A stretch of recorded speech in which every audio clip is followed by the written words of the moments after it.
آپ سے سب سے بڑا مسئلہ یہ ہوتا ہے کہ آپ جب دوسرے ملک میں جاتے ہیں اپنے پاکستان کی نمائندگی کرتے ہوئے کہتے ہیں are you from Pakistan? Yes I am from Pakistan. Okay so you are a جہادی. No no no no no I am a very peaceful person. تو کیا بتانا چاہتے ہو آپ کہ جہادی کوئی دہشت گرد ہوتے ہیں؟ اور بھائی یہ ہمارے اراکین میں سے ایک رکن ہے.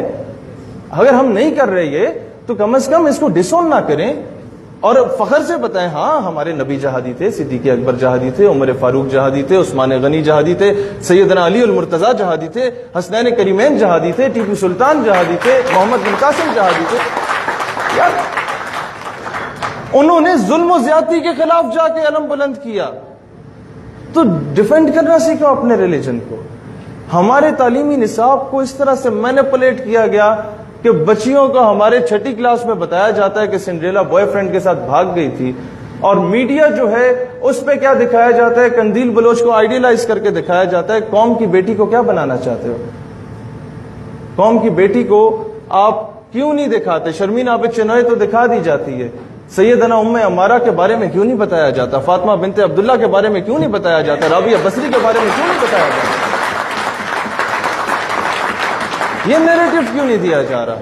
سیدنا ام عمارہ یہ جذبہ دیکھیں قوم کی, وہ کہتے ہیں give me a good mother and I will give you a good generation, ایک غیرت مند جنریشن دی جائے گی. کیسے؟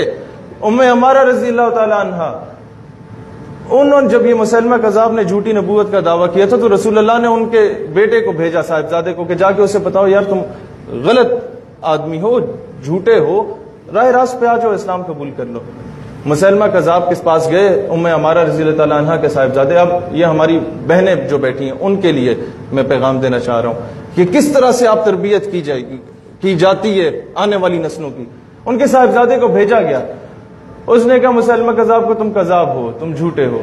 اس نے کہا اچھا کیا میں نبی نہیں ہوں؟ کہتے نہیں تم جھوٹے ہو. کہتے ہیں اس کے جسم کا ایک ٹکڑا کاٹ دو. ٹکڑا کاٹ دیا جاتا ہے جسم کا. کہتے ہیں اب بولو میں نبی ہوں یا نہیں؟ کہتے ہیں تم جھوٹے ہو, کذاب ہو. کہتے ہیں دوسرا ٹکڑا کاٹ دو جسم کا. اب بولو میں نبی ہوں یا نہیں؟ کہتے ہیں تم کذاب ہو. کہتے ہیں تیسرا ٹکڑا کاٹ دو. کرتے کرتے شہید کر دیا جاتا ہے. اور یہ پیغام جب سیدنا ام عمارہ کے پاس جاتا ہے اور لوگ کہتے ہیں محمد عربی نے تمہارے بیٹے کو مروا دیا ہے, تو وہ جواب دیتی ہیں واللہ میں نے اسی دن کے لیے اپنے بیٹے کو پیدا کیا تھا.